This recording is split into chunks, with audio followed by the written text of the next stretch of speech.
Hello, everybody. Welcome to the Real Sports Scope. I'm your host, Robert Butler. On this, what is today, the 5th day of November. We're one day past the trade deadline. A lot of talk about last night. Of course, great show last night. Got some good clips there. Check out the program. Always subscribe, please, folks, to the Real Sports Scope with the K YouTube channel. Got a great show with you for tonight. Going to talk about these college. Football rankings, a few comments on that. Josh Heupel, Vols lost last week to this past Saturday to Oklahoma, and I said, he's looking more and more like a poor man's Lincoln Riley. Got a lot of pushback from that, but I was playing in the program tonight, and Hugh Freeze was fired. I've never seen this many firings, but Hugh Freeze was fired from Auburn. These guys know the business, but I'll talk about that as well. Got Roy Neighbor. I wasn't even going to do a show tonight, but I woke up this morning and I thought, maybe I should have reached out to my neighbor Roy, who's the big Pittsburgh Steeler fan. So Roy's going to come on. He said something about possibly his, I think it was his brother's cousin out of Chicago, going to come on. He said he's going to send his email and whatnot. We can. We can have those guys on for a few minutes here at the second half of the program. They'll come on around 25 minutes after the hour. I'll ask Roy about the Steelers. What's he think about them winning? What does he think about them winning winning that Colts game this past weekend after looking so bad prior to the fact? So stand by. We'll take our first and only break, and I'll hit the ground running here momentarily here on the Real Sports Scope. Hello, Sports Scope followers. The program has seen tremendous growth since going 5 days a week. I just wanted to thank everybody for your cash contributions and sharing the program with friends and families. Just a reminder, if you want to contribute to the program, go to the Cash App, the cash sign, and Sports Scope.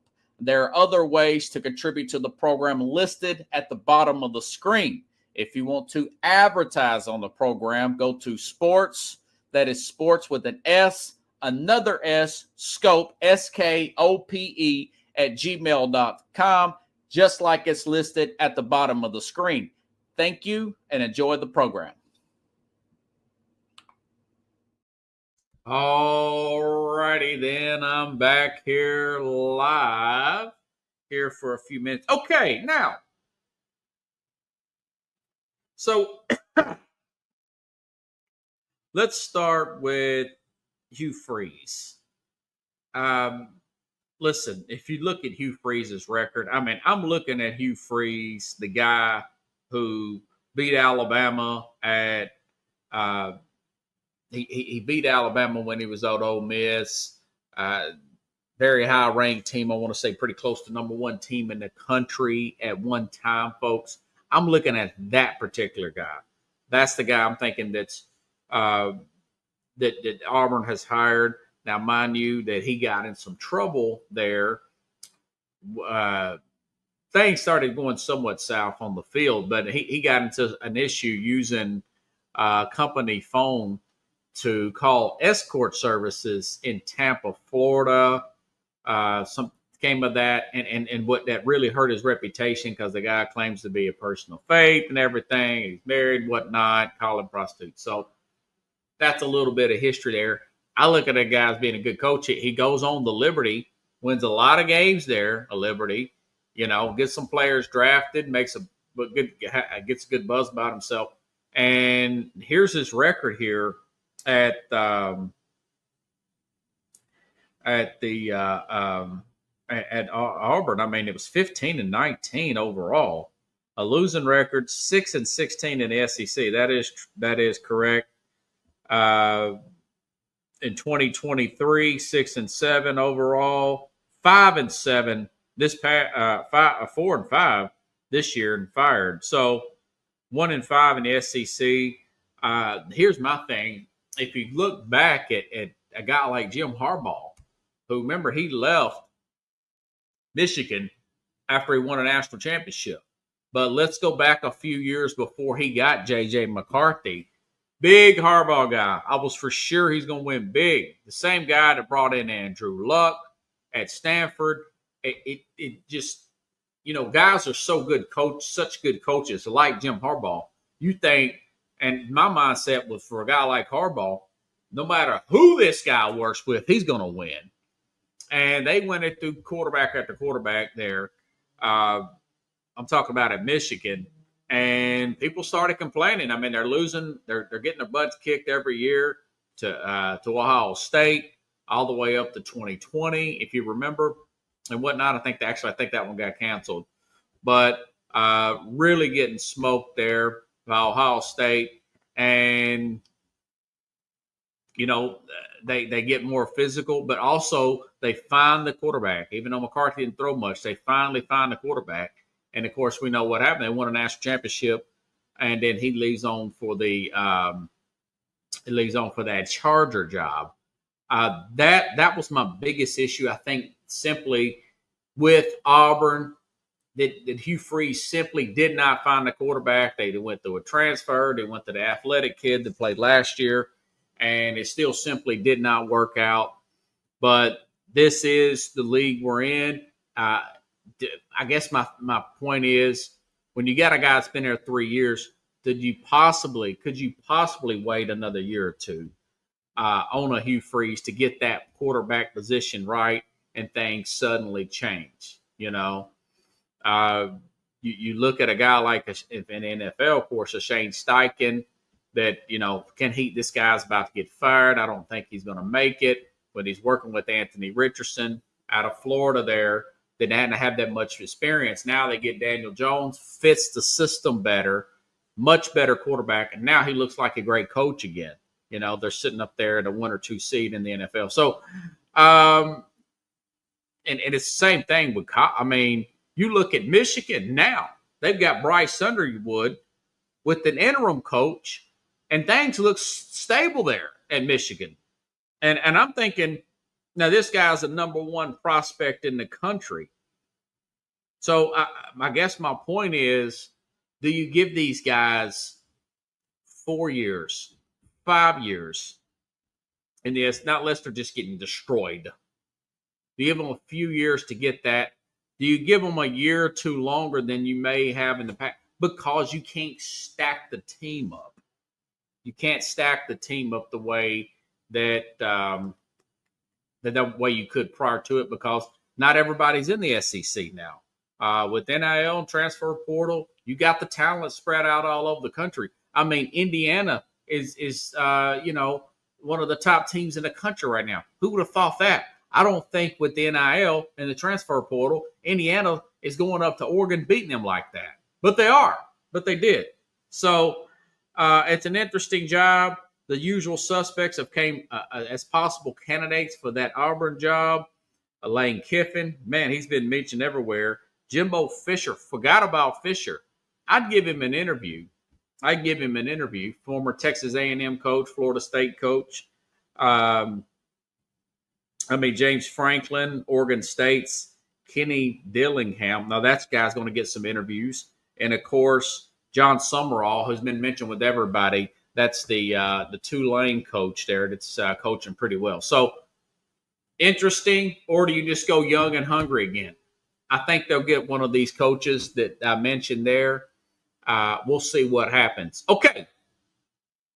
Other point, Josh Heupel got a lot of pushback. This is what I put after they lost.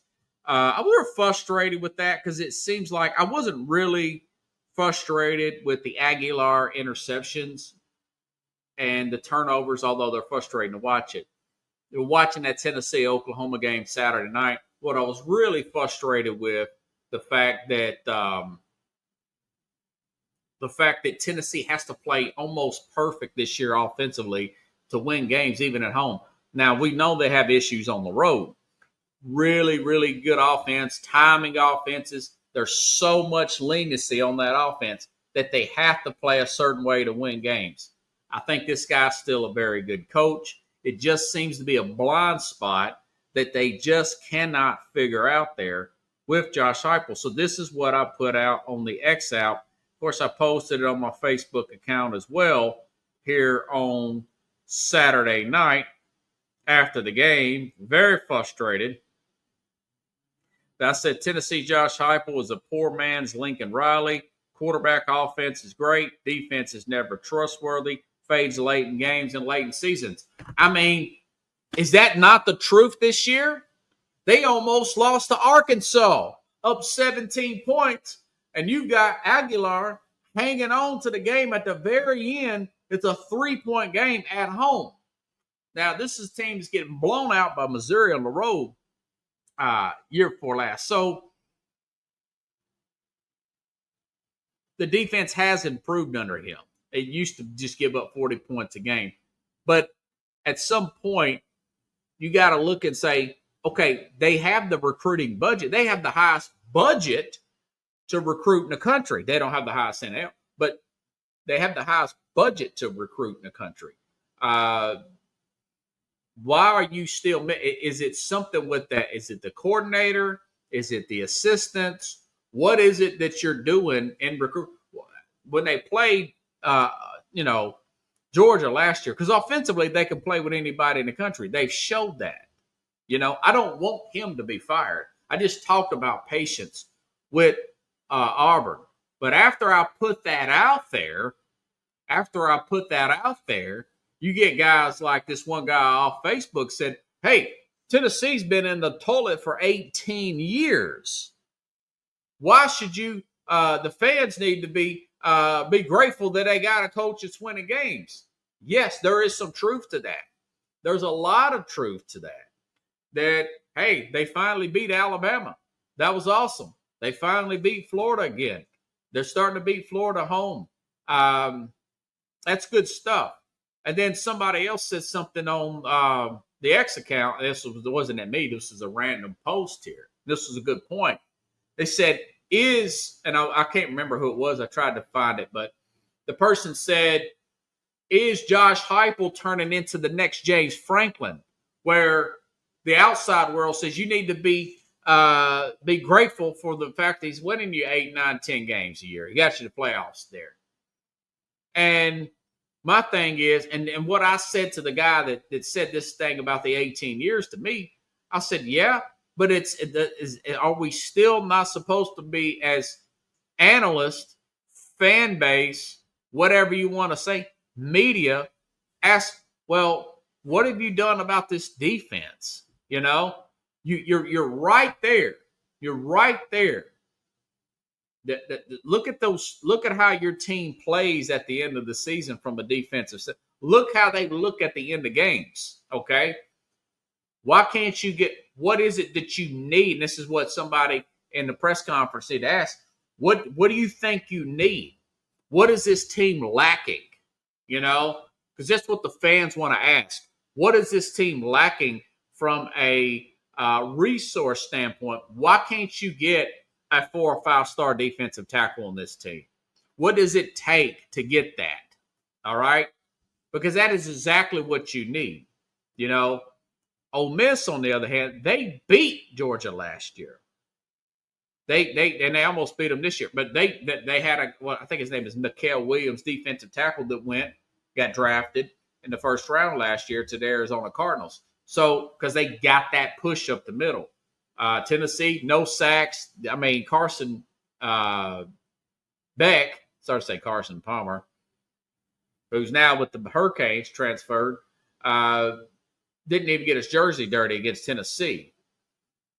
But they got a hold of him at Ole Miss, and Ole Miss won.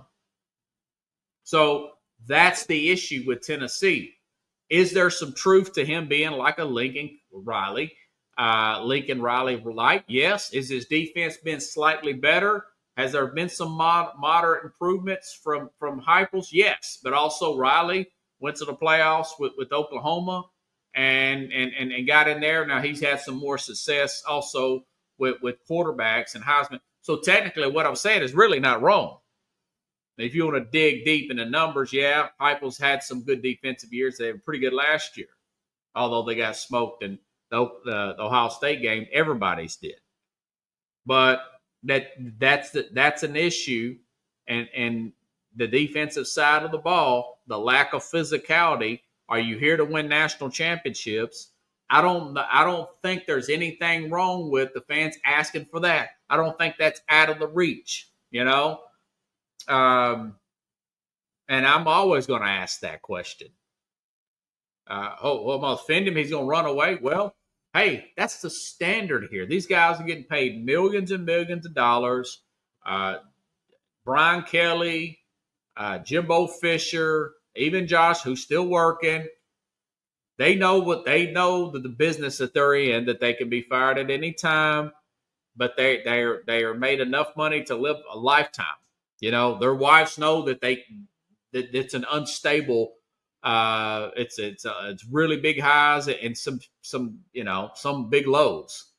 But coaching football for millions of dollars a year, it's not digging ditches. I'll tell you that.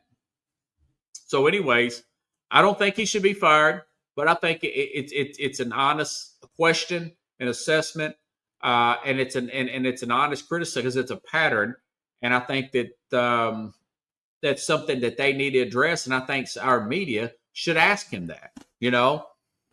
So, anyways, as far as the playoff is considered, in general, the first playoff rankings came out last night.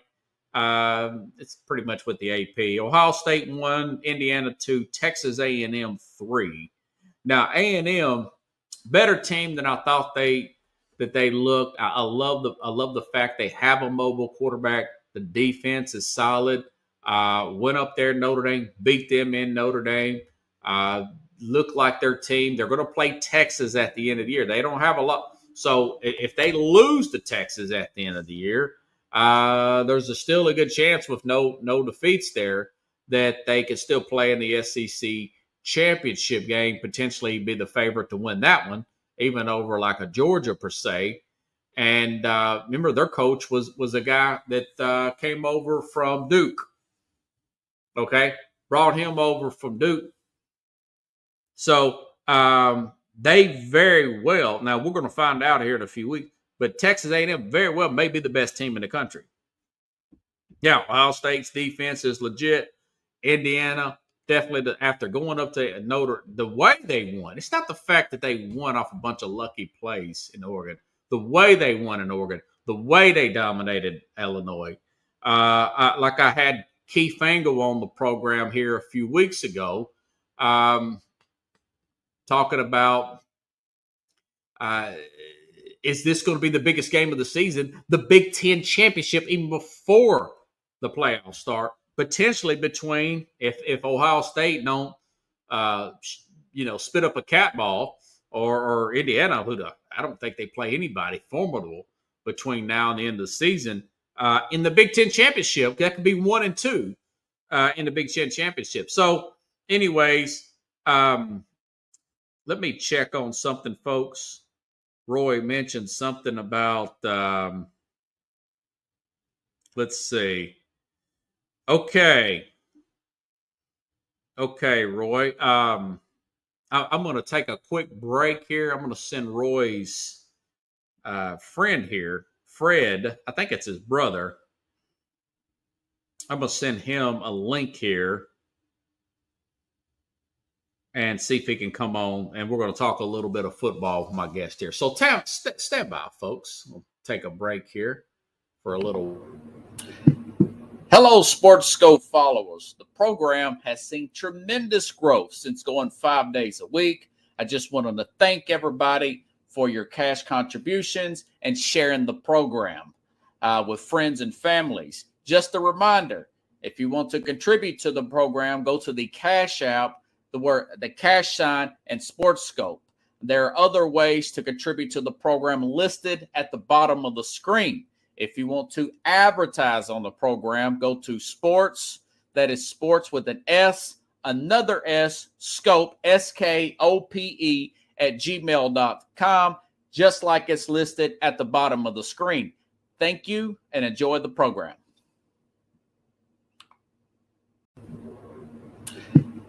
Hello, Sports Scope followers. The program has seen tremendous growth since going 5 days a week. I just wanted to thank everybody for your cash contributions and sharing the program with friends and families. Just a reminder, if you want to contribute to the program, go to the Cash App, the cash sign, and Sports Scope. There are other ways to contribute to the program listed at the bottom of the screen. If you want to advertise on the program, go to sports, that is sports with an S, another S, scope, SKOPE, at gmail.com, just like it's listed at the bottom of the screen. Thank you and enjoy the program.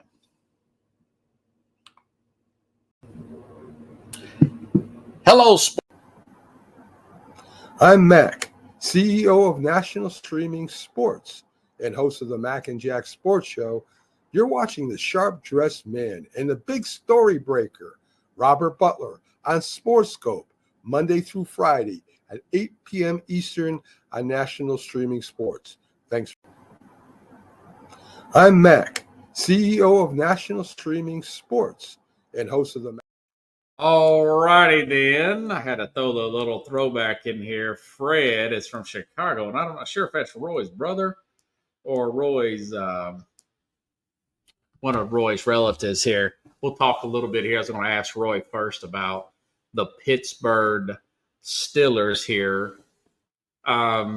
He didn't like me calling the team old. Now, I've got some notes here. He came on back in August, the 21st program. We were talking about, it was on the 20th, yeah. We were talking about the questions here about the old the Steelers here, at how old they were, and they were a pretty old team. And his friend was saying that, well, he said his lady friend was saying, well, there's nothing really was he wrong about anything? And I thought that was pretty funny here, trying to look at my questions to see when I had those questions of those players, which they were older. You got Cameron Hayward, that's 35 years old. Aaron Rodgers is 40-something years old, okay? TJ Watt's, 31, 32 years old. You got a lot of 30-something plus players in there, key players, 40-something plus with this team that probably just needs to be blown up, other than a few players on the offensive line there. And, obviously DK, you still can hold him here for a few years. I think DK Metcalf's like 28 or whatnot. Nice mix there. There's some players there. The tight end Washington's pretty good. And, Chase Brown's not a bad, I think that's his name, that running back they got there. But anyways, yeah, Roy, go ahead and click on that button and we'll bring you right on in. And Fred, he's wanting to bring, I think it's his brother Fred from Chicago. We'll bring him in and I'll ask him some Bears questions here. And we'll kind of just do it on the fly. Ed Terrell was with him, a guy from here at Nashville. Didn't get a chance to make it, but he's got another friend who wants to come on too. So I'm waiting for the guys to come on as we speak, and I'll bring the guys on, and we'll talk about the Steelers. They got a big game this weekend. They got to play at the LA Chargers, and myself and Mad New Yorker, we will have that in the 5 biggest games. You got 2 playoff. If the playoffs started today, playoff bound teams here going to play on Sunday Night Football. And I don't know who to pick right now. It's going to be an injury report type of game. Joe Alt out for the season with this ankle injury there. It's very unfortunate. Now, they did make a trade for Trevor Penning, but that there's pressure constantly. Oh, there goes Fred Long right there. Let me check on Fred. Hey, Fred, how you doing? I'm good, man. How you doing, brother? Good, good. Yeah, I'm waiting for Roy now to come up here. Now, Fred Long, are you Roy's brother? Yeah, that's my big brother right there. Oh, okay. Here, let me give you a round. Killing some time here. Now I'm waiting for Roy to click on here. Now, you're a big Chicago Bears guy. Yeah, yes, sir. Yes, sir. Okay. So while I'm waiting for him to come on, and I'm glad I got you in there. What'd you think about that win this weekend, man? I had a lot of fantasy points in that game over Cincinnati. I bet you did. You understand? Hey, look, I'm still over there watching. I'm still watching the highlights right now. Man. The Bears, man, they was tripping, man. The city was like up and down. You gotta remember, it's Chicago. We have a lot of sports teams, but this is a Bears town. Out of all of the teams, it's definitely really. Oh, for sure. So the Bulls, they've kind of faded out. Now here's Roy here. We'll go ahead and bring neighbor Roy in here. We got Pittsburgh and Chicago. You know, I got a good friend of mine out of Buffalo, area, Niagara area. He's a big Bears fan.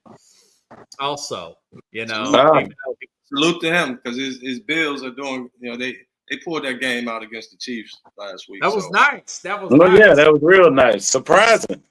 Man, hopefully they're able to get over the hump. Tell your partner that. Let's see if they're gonna finally get over that. Yeah. John Rostano, he's a big Bears fan. Okay, but you know what? I'll finish up with you, Fred, since you're new to the program. Do they have the right coach there in Chicago? What do you think about Ben Johnson? Yeah, I think Ben is good, man. He's good for this team. I would say that. You know, he's good for this team. He's a young cat. He's getting his first experience, but it seemed like he don't play around. In the city, we respect that. You know, we come from the Mike Ditka era. You know, and you know, my other guy. You know, he did. You know, he did a lot. Lovie Smith too. You know. Yeah. People respect. Lovie kind of paved the way for the conditioning for a better coach or something. Like he put a more spunk into the team. It started with Lovie, I would say. Yeah. So I say he's the best person for the job. I'm glad we got him. He'd be on the sideline though, like he finna bust a vessel, like he's intense, ain't he? I'm like, bro, calm down a little bit, man. Yeah. Man. So what do you think about this? You know, that defensive coordinator, I think his name is Dennis Allen. Yeah, brought him over for the Saints. And what's wrong with the defense, man? He was great with the Saints. Man, look, you gotta remember this still too. We're probably still leading the league in takeaways. Okay. We're going into the game. So although the defense has been we started out strong, but the defense was getting more recognition than the offense and Caleb Williams early in the season. So man, we banged up right now, man. You know, we came out the gate with some of our key defensive players: Edwards, Gordon, Brisker. You know, and then the main guy Johnson, Jalen Johnson, the cornerback. He went out like right before the season started, like right after training camp. So how long he got? Is he out for the season or is this a? I'm taking it as he out for the season. I haven't heard anything otherwise, but wow. Yeah, sorry to hear that. I'm like you guys. I do think that Ben Johnson is the guy there, man, and you guys got a lot of talent. Do you think you may have too many skilled players on this team where there may be a ripple? There may be some kind of conflict. Now, they're all kind of young. Yeah. Well, what's your thoughts on that, Fred? Man, I think it's something we haven't had that we've been yearning for in the city to acquire this type of talent. Yeah. And I forget what they label these position players now. That's not a quarterback, a defensive endman. I forget what they call them. Luxury players, like luxury talent. Oh, okay. Yeah. So like skilled players, because you're not going to draft like these skilled players high in the draft. You're going to catch them like later in the draft. So I'm glad we got him. Odunze was really good, even though he had no catches. his father need to fall back online. He been on Twitter wilding out like, "Well, my son," and I'm like, "Bro, chill out." He just led the Bears. He lead the Bears in catches, touchdowns, all of this Oh, stuff. I love Odunze. He was having an argument with your son? No, his father was online arguing just with fans, just about, get my son the ball or not. Let's get him out. I'm like, Pops, man, look, I'm a father of an athlete. I understand. We get passionate. We know how it go, but I'll give a break, Pops. It'll be all right. So I just say we got some of the best talent in the league, and Ben is trying to package it together. You understand? Yeah, that's interesting. Those helicopter parents. I know it's a double-edged sword in some ways, but they do get the kids where they need to go. That kind of dedication. But sometimes they get a little overzealous and live vicariously through them. I have not heard. That's good insight there, Fred. Yeah, that's interesting. Check that out. Yeah, check that out, brother. Buck, man, go check that out. Man. Give me on the show some more, man. I can tell you a little bit more of the ins and outs. Some of the cultural things that's in sports right now too. Do you think they should potentially trade one of these players, like maybe a DJ Moore? Because you've got the other guy from the guy from Missouri that's a very good player. He got hurt, the receiver there. Oh God, what's his name? Not Komet just got. I should know. That's the other tight end. Yeah, that's tight end. It's the receiver. I think it's like a second round pick, but he was really highly sought after. He's hurt right now. But then you got Moore, you got Rome Odunze, and you got this guy. Yeah, Luther Burton. Oh, Burton. Yeah, Burton is good, man. He's a young, fiery talent. He does kickoff returns. He can do a lot. And I think we got weapons. And as it relates to DJ Moore, it seemed like he's taking a step back and a back door to Odunze, which is good, which you want vets to do. You don't usually see it a lot when you're playing on teams and you're the vet, that incumbent and all of that stuff. And so to be able to watch him hand that off to somebody else is great. So DJ Moore, I think we need him. I think if there was any time they was going to trade him, it should have been just yesterday or whatever during the trade. Yeah. Because you're saying maybe in the future though, possibly, or you think it's okay, just keep it like it is for a minute. I think keep it like it is. We're gonna need some difference around this young core, and so and then with DJ Moore, like I said, you got him right during this trade deadline. See, over the next year, now he's locked in for 4 years. He signed this deal right before the beginning of the last season, so you kind of with him, And he's very consistent, man. I like him. Yeah, he is. He's good for runs after the catch. You understand? Yeah. Yeah. So what did he get after that? Like 5+ or? What'd you say, Roy? The run after the catch. He get about 5 more every time, or? Yeah, he used to get like up to 10. You know what I mean? When he was featured in the offense. That was what he's been known for since he came from was it Carolina? Charlotte, Carolina. Well, that's good if you get a 5+ after each catch, though. That's 10 is immaculate. Smaller receiver too, so he goes with he got that grit in him. That's that Chicago grit we love. I love him. That was a great sir. Yes, sir. So Roy calls me. I wanted to bring Roy on the program this morning, but I thought maybe this is too short a notice. I'll just let it go and not do a show today. I'll probably just do a replay. So Roy calls me at like 10 something. Hey man, I sure would like. What are you dogging out my Steelers for? I knew you would be in a good mood after they beat the Colts last week and redeemed themselves from that god awful Green Bay Packer loss. What are your thoughts on that Colts win, Roy? You got to still be feeling like you're on cloud nine. I can kind of tell in your tone of your voice. Yeah.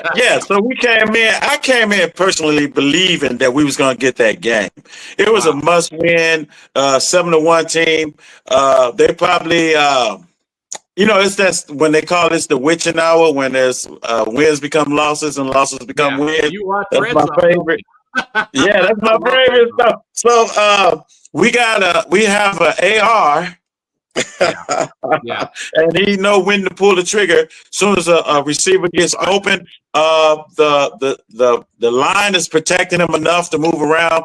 And I believe they got a nice communication with the younger fellas, even though we still have older people, but they mixing in. If they protect him like they've been protecting him, we'll keep shooting with the AR.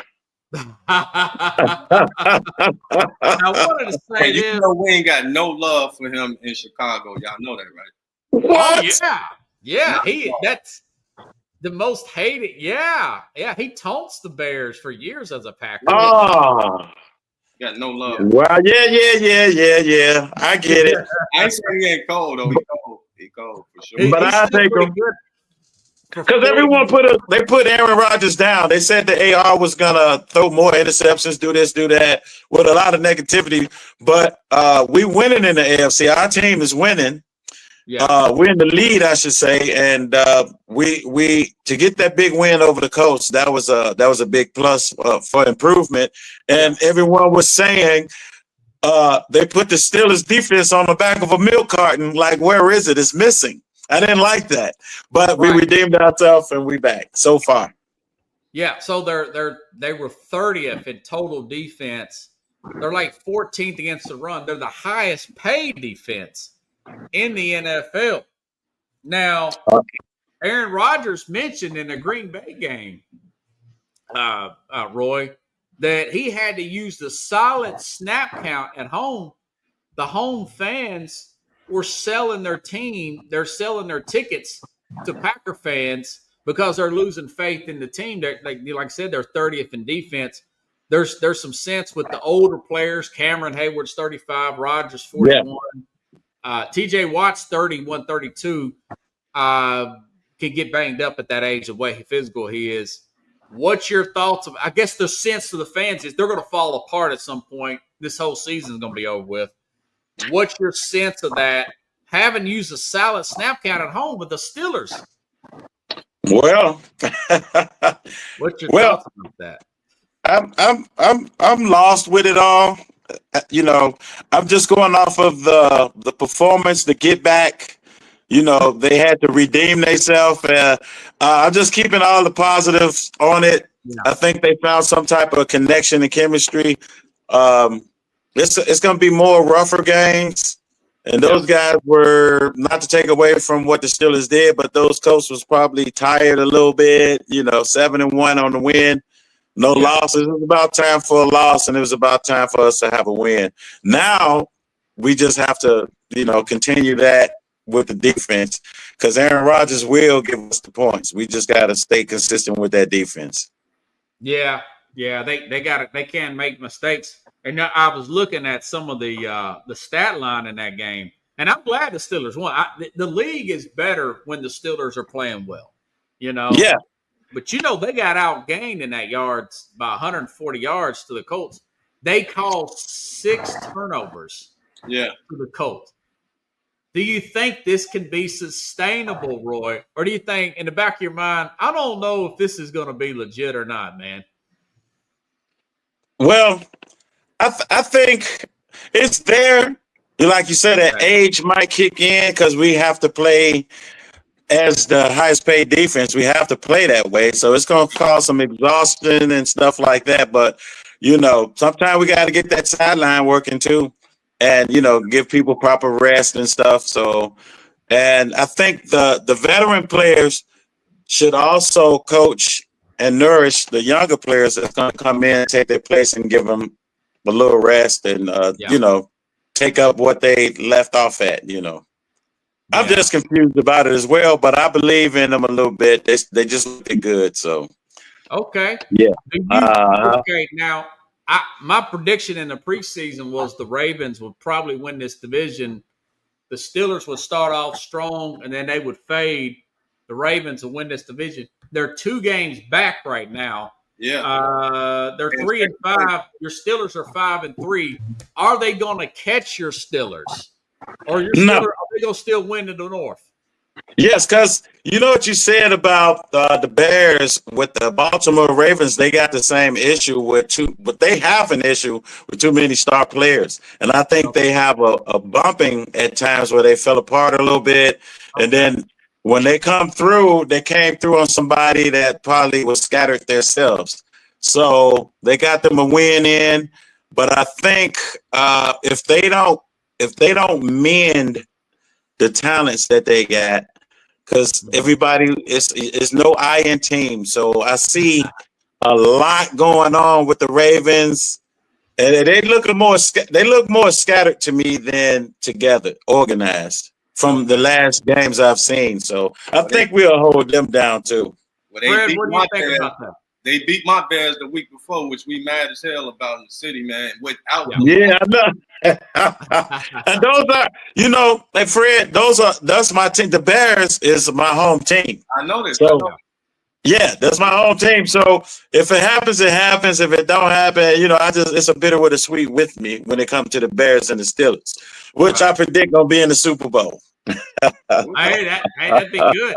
That'd be a high rate. Now I'm out of Nashville. We want to see the Ravens lose, but the Ravens are a good team, man. They're deep, and they had a lot of injuries, but those guys have all came back. See, that's that. Them early wins, it'll get to you. Who's your team, Brother Butler? Well, I follow the Titans, who did a total disaster now. Don't do it. Well, I just go over whoever my predictions are since they got a program. I was talking to some guys here on the program last week or so, and my point about the Titans is if she don't go out, I'm talking about Amy Adams Strunk, the owner. There was a report this week that she doesn't want to trade with the Patriots because she has some kind of issue with Mike Vrabel. Now, that's petty because you're trying to – what's good for the team is get your emotions out of the game here. But my thing is, I said this a couple of weeks ago when she fired Brian Callahan, if she don't go after a guy like a Mike McCarthy or somebody, instead of one of these coordinators that don't have any experience like a Brian Callahan, she needs to sell the team. They're building a new dome down here, Fred. Oh, they are? Yeah, they are. Yeah. And the taxpayers. Hey, Rob, Mr. Butler, is that a dome closed or it's gonna be Is it just what is it? A dome or? I think it's just a dome. Hopefully, it'll be a retractable, which you don't see teams winning a lot of dynasties with that are dome teams. They're usually presented to be soft there on the road. So it's all about getting Super Bowls and not World Series. You get entertainment. Yeah, you get Beyonce out there. You understand? Right. It's a big music town down here, Fred. So I know this. And the city is working on the same thing in Chicago. Are y'all going to get a dome in Chicago? Then there's been two. The Bears purchased property out in Arlington Heights, which is northwest of Chicago downtown, which is right by O'Hare Airport. So it's clear for somebody to get. But we're from Chicago, man. The Bears belong in the nitty gritty, right off the street. We're nitty gritty. You want to have that edge, don't you, Fred? When it's 15 degrees, so they put a proposal to upgrade the existing land, but it's owned by the Park District. Believe it or not, Soldier Field is just short of a national landmark. Yeah. So it's not like privately owned. It's put on the city of Chicago Park District land, right off the Lake of Chicago. So it ain't like they can just revamp it the way that they want to, because now you're just negotiating, and you got to remember this is Chicago. You understand? So politics. Yeah. This could take a minute, or it could totally fall apart. Is that what you're saying? Yeah. So they've been pushing it and trying to get. Initially, I think the owners, the new CEO is, I think, Kevin Warren. I forget his name right now. Is leaving me. Because the lady died, didn't she? McCaskey. It's still in the family though. It's still in its own. Okay. Are they going to sell? Are they going to sell the Bears, Fred? Do you think? They said. I think it's. I would. If you'd have asked me this pre-pandemic, I would say they'd never sell the Bears, the family. I think it's more likely at some point. There's been conversations about it in the last year or two for sure. Now, those are typically private conversations, and but whenever there's a little smoke, I say it's got to be fire. but there's some smoke Yeah. around. You understand? Yeah. That would be an Mr. interesting. Butler, not to interrupt you, just before this, a quick thought. When we're looking at the speaking of the Titans, Yeah. although they lost again, but I saw a difference in the score. Yeah. They did score more than usual, so that's a plus. Yeah. That's a plus. But now they work on their defense, and I think if they take that up a notch, they'll be more compatible because they are some big players. They something to reckon with, but they just got to get more solid ground. Just throwing that out there, they did score a little higher than normal. Yeah, I like Cam Ward. I think that he's really working on that back shoulder pass. Like a lot of young quarterbacks, you guys see this, getting a little greedy with the deep ball instead of the check down. Almost all quarterbacks, especially young ones, like to do that. But I do like his pocket presence. I do think they need an offensive-minded head coach there with some experience, particularly because the Titans are such disarray right now. Let me ask you guys a personal question. This is like a poll I'm taking here. I like Jon Gruden. I think he's a great coach. He got a little crazy there at Tampa at the end. He got a little quarterback crazy. But I like what he was doing with the Raiders there before all this stuff came out about these emails. You know, he got fired or he got pushed out of the Raiders essentially for saying in an email to I think it was the general manager of the Washington then Redskins, a private email. Somehow this leaked out during the Redskins investigation, and he said something in regards to what was this guy's name? I think he was over the player representative for the unions, black guy. Said he had big lips in the email. Now, Wow. it's, hey, that seems offensive, racist, and everything. Now, Warren Sapp has come out, defended him, said, I like the guy. I'm down with him. Now, Keyshawn Johnson, he's a black guy, of course. They never got along. We saw their episodes on the sideline, but Keyshawn said, I don't like the guy. I told you he's a bad guy. What do you guys think about? Would you want to hire Jon Gruden based on that? What are your guys' opinion on that? He's wanting to get back into coaching. He's suing the league and everything. So what do you guys think? Is it too much? Would you play for him? I guess my question is, would you forgive him? Would you play for him? Or you think, man, this guy's a racist piece of crap. I don't want to, Or, personal email. Well, from Chicago. Yeah. We hear stuff like that a lot. But we kind of capitalize on it some kind of way. Okay. Like if we play for you, we'll have you saying something different. Yeah. And then you know what I mean? We'll have you complimenting us versus that little stuff. It's a psychological warfare thing from us being from Chicago. We nitty gritty. Words don't really do it, Yeah. It motivates us, but it ain't gonna tear us down. So okay. Yeah, what do you think, probably would. What you think, Fred? Yeah, I was going to, I call him Chucky. That's how we know Brother Gruden is Chucky. He's officially Chucky. And I got a Chucky down in the back if I come on next time. Yeah. You call him Chucky, because he always had that face. Right? They used to call him Chucky. Yeah. So that's for one thing. He's always been the character. Two, I think he's chasing the ghost of John Madden, and it's not going to happen for him. That's two. And that's why he went off into the broadcast, and he got that big check. I think it was from ESPN, and he was just doing the quarterback. It's very similar upbringing than John Madden, wouldn't it? Yeah. So I think he's chasing that ghost. And then in terms of coaching, it's almost a Bill Belichick effect. It might just be over with for you for that. Just go do something else. Become an owner. Become a GM, a president, where you can still be close to the game. You don't necessarily have to be. You think his coaching days are behind him, particularly, perhaps, Fred? Yeah, because, I would say this. I wouldn't be surprised if that guy get hired by Tennessee or anyone. Yeah, he can get hired. I'm not saying that. Yeah. I am saying, though, that there is a new generation of players that are, or just in general, that like Roy said, we come from this city and other, tough cities, like Philly and New York, where it's just gritty, and we can kind of get past that all of this, the white noise type stuff, and it's really good because you step to the coach. You understand? Yeah. Just like Keyshawn did. Give me the damn ball, right? Yeah. Yeah. Yeah. He might can get past that threshold with this era of players because folks are really concerned about other things in their lives sometimes, especially when you get the type of money and you got the endorsements that you don't really have to be in the fray of this kind of social commentary and That's interesting, guys. Yeah. Yeah. My suggestion would be just take a poll in the locker room, a private poll, like a little vote thing.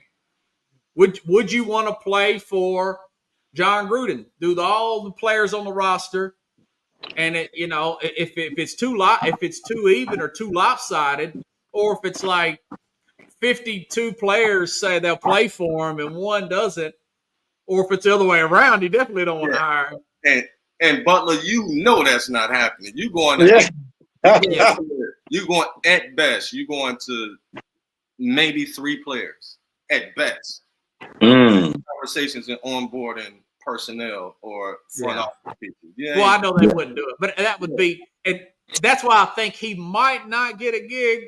But it's food for thought because guy did. He should get in the gig. Well, let me ask you: do you think he should be in enough? Why you taking the poll? You want him out? You want him in? You want the fence? Well, I think I would forgive him because my whole point about that is, do you want to publish everybody's text messages and emails and say, did you offend some race, religion, nationality, women?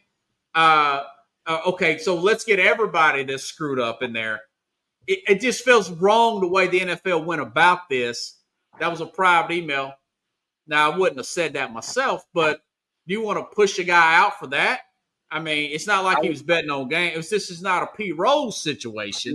I would beg the question that, and we noticed with this, we all got Monday, what they call it, the Monday quarterback. We got Monday morning quarterback. Right. So we got hindsight. Just think about it now. We know that happened. Yeah. I'm quite sure there's a reason why that happened. And that just wasn't something that was hearsay, like something probably to his doing in these offices and business. You understand why they go after him and not other? It's a reason for that. Yeah. So, there's probably more to it. Yeah. Yeah. Otherwise, we know it's other people out here that, and look at the guy from Sterling who was on the Clippers. Sterling. Yeah, that was tough. That he was really, going. You could tell he was just straight up racist guy. And I'll tell you, it's owners like that. Yeah. We don't hear about it. You understand? Right. It's coaches like that. We just don't hear about it. So I think for them, would you play for him, Fred? Would you play for John Gruden? Yeah. So you said you would because y'all from a different era. Yeah. The only depends on what we got going with the chemistry of the rest of the team. Because it won't be about him at the time. We'll go by that. But if we connecting, y'all, if who you working with, I was a star wide receiver. That's my favorite position. The one I used to play in on safety. Wide receiver. If I was Jalen, what's my guy from Minnesota, Jeffries? Not Jeffries. Justin Jefferson. Justin Jefferson, right? If I was him in Minnesota, and they said they're gonna bring in John Gruden, and I'd be like, yo, bro, I gotta have a conversation with this brother before we even talk about onboarding anybody. Just to check his temperature. You understand? Because we might not get the type of what you bring to a locker room. The organization, You might bring, the media with you. Is our team prepared for that? Do we have a locker room? You're saying it may bring a lot of distraction. Yeah. Okay.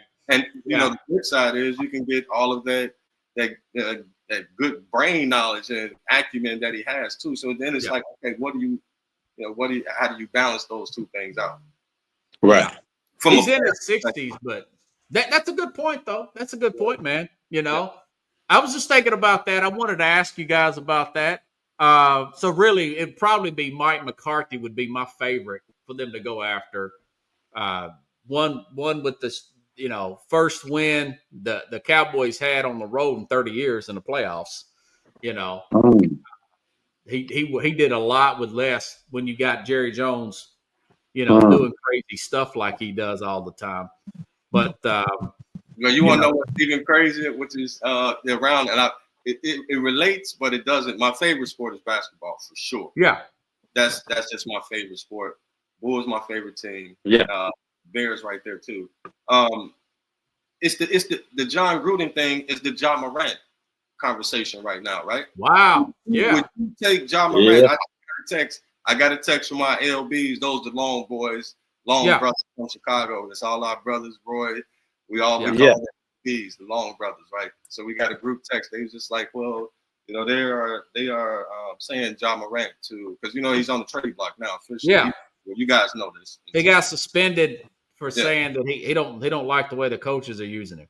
Yeah, but he has look at this. I'm saying, look at his last 18 to 24 months. Yeah, Just him, not his play, behaviorally. Just look at that right. last 18 to 24 months, because his talent is his talent. We already know that. Would you like to see him become a Bull? I don't know, man. I would take him. Yeah, I would You take take him? I would Yeah. take him. I'm like, who for? I like Josh Giddey right now. He's better than Josh Giddey, but Josh Giddey. Yeah. Giddey's hot, but I think he's got a high ceiling, Morant. Yeah, Morant. He'd be great in Minnesota. I know that's your right. Yeah. Well, they play in the West technically. Yeah, I like John Morant. He would be good on the Bulls, but even for him, they don't get him right and right off. They'll get him right in Chicago. They ain't gonna do all that. Miami. Somebody mentioned Miami on the internet. I think it was Perkins mentioned. Yeah, because Pat Riley and them, they ain't playing. They ain't for none of that. So his organizations that have that type of coaching. And then for me, he would just be like chasing the Derrick Rose too as well. Yeah. Yeah. I hate that about Morant. I mean, he kind of went through some things, and it seems like he's just not gelling with this coaching staff, man. Yeah, I don't know if it's still him or not. It could be the staff, and I think it's a lot of things outside of that team. I think it's he felt shunned by the NBA and Adam Silver for the gun gestures, even post him being suspended. And he did get suspended. Yeah, that's right. He did, didn't he? Yeah. Well, you can't even do this after 3 now. So it's just and that's a little much. I don't think they should have done that. Yeah, that's I don't need it. Yeah. This goes back to folks who just want to. You see this a lot, not just with players, but just in life. Folks just want to do stuff just to be antagonists and just buck system. Yeah. Not even necessary. You almost put stuff at risk. Overly politically correct. It just it's got like, to it. It's like gotten to it. High, yeah. And so, your boy John Gruden don't have that issue. I tell you. No, I don't. I don't think he does. But I've been watching him on doing the stuff with Barstool and everything, breaking down film. He's 62, but he looks like he's about 50 something. Yeah, he got we call that young energy. Yeah, well, no. We call that the Schwarzenegger effect, where you just look plastic. You just look plastic for a long time. You just look plastic, man. Like for real, face look plastic. It's just he looks the same as he did 20 years. I mean, that's what I'm saying. Yeah, and he got the energy. I like his energy. He's a fire. I can tell that's your guy, man. Okay, all right. No. I mean, he did. I've got some criticisms of his coaching. I mean, he's one of those guys where he likes one thing about a quarterback, then you'll see another quarterback, and he'll jump to that other quarterback. He's kind of at the end. He had a little ADD with the quarterbacks at Tampa. Yeah. He was just turning it around, and with the Raiders, with all that noise going on, they had a player that ran a woman over and burned up. You remember that? Yeah. Oh. Yeah. He was a former first round pick. Yeah. That same season. And they were still winning games, and they made the playoffs that year with their special teams coach. Yeah. But that guy had to cut him. I think his name was Henry Ruggs. Henry Ruggs, first round pick, really good receiver. He's doing 125 miles an hour, Roy, and ran a woman over. Yeah, he lost control of the Corvette in the car, burn a woman up and her dog. It was a terrible tragedy. So they had to cut him. Then they had to cut another player for threatening the guy with a gun, but he had a lot of issues too. He was another. That's all that happened in the same year. And then this stuff with these emails came out, and then so he has to walk out on. He has to resign. Then he sued. So then they take their special teams coach, and then they get to the playoffs with that special teams coach. And I thought they were just turning. He was in like year 3, and I don't know if he would ever caught that magic he did in '98, going up to 2001, where they got with Rich Gannon. Yeah, but I just think, man, you hate to see a guy get a kind of the raw deal like that. But like I said, maybe if there's more to it. Well, look, check this out, fella. Check this out too. I equate it to a little bit too, and it's not just him; it's a lot of folks. Look at Troy Aikman and his criticism and what he was doing intentionally, and it was obvious on Monday Night Football against Caleb Williams. It was. I heard about. What's your take on that? Terrible, man. You understand? Aikman, you can see it. He wasn't. You could tell he was definitely biased for a lot of different reasons. It was just a lot going on, and he's supposed to be the Troy Aikman of the America's football team, and now he's up in these broadcast booths and all of that, and just. Was he mad because he didn't meet up with him? I think it was a little bit of that, and this is what I'm saying. Because he didn't meet up with him pregame or something. Yeah, they were supposed. The quarterbacks after practice, you have media availability, and especially for the big featured games on Monday Night Football, you meet with the broadcasters too.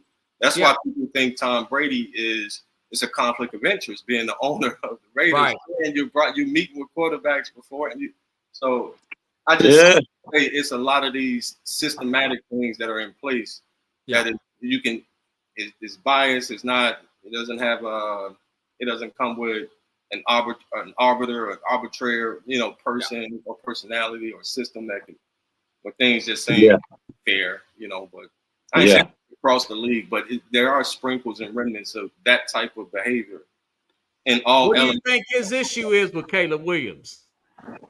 I think his issue is with Caleb, like some people, his personality, his way of life. He paints his nails. People in Chicago talk about that. Is he part of the LGBT community quietly? Right.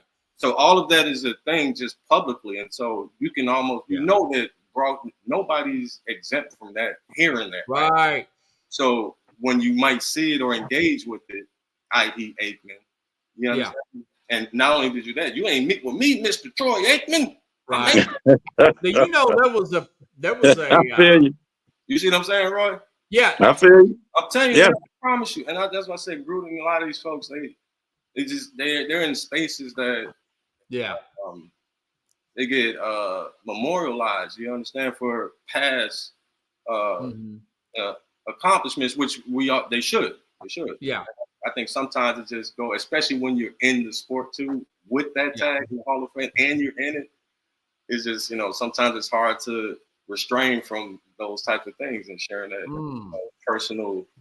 these personal things. It's gonna come out in some way form. You ain't gonna be able to call a game fairly. It'll slip up at some point. Yeah, he's but I don't think he does that. And if he does, I haven't seen it in the NFL. Have you? With the whole paint and I ain't seen a lot, but there was an example though that those things happening, and it's in real time. It wasn't like that was 3 years ago. That was 2-3 weeks ago. And I just thought maybe he probably thought he was criticizing, but he's a pretty hard critic. That's why he's got that big job, Yeah, it was on First Take and everything, so it wasn't just this one-sided. We're on here on the sports, the real sports scoop, and just saying it here. No, this was on national news. Yeah.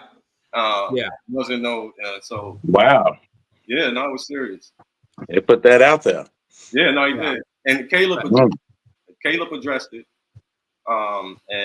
He said something like, I forgot to call him, or something came up or something. He said that was after my workout. I was supposed to meet him at a certain time, and then so it went over or whatever. I called him afterwards. He ain't answered. Man, I'm Aikman. That's I think maybe that. I think he handled it well. Caleb did. Yeah, I think that was on Caleb too, and so that's part of his personality. And that's what we're still trying to figure him out here in Chicago too. because he It got a seems lot. like they're getting it figured out, though. You know, Yeah, it's and been Ben, bumpy with him and Ben Johnson, but it seems like they're getting it. yeah, Ben just ain't gonna play with him. See, he ain't gonna be like Eberflus last year.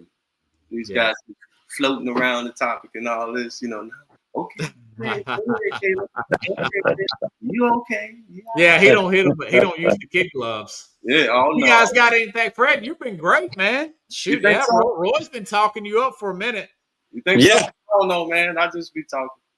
Yeah. Oh yeah, we got plenty more. Mr. Brother Butler right here. Fred, personally, I told him all the time, I've been knowing him for years, that Mr. Butler got the Howard Cosell type of voice. Yeah, you do. Yes, you got But that. he got that thing, right? You got. And I was gonna ask him that because I know when it has we call it sauce, but it's got it got some flavor to it. You can tell it's country. Yeah. It comes from Yeah.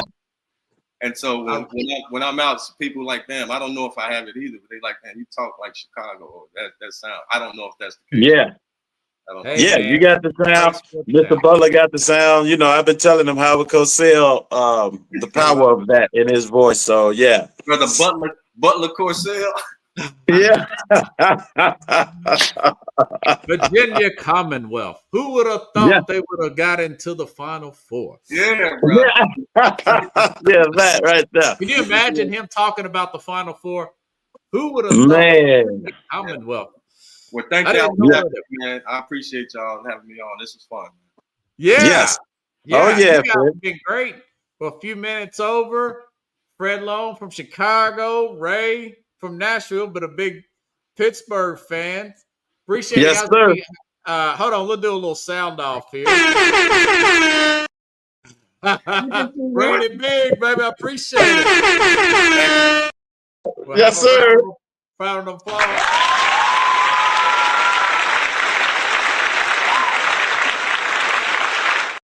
On the Thanks next again, one. guys.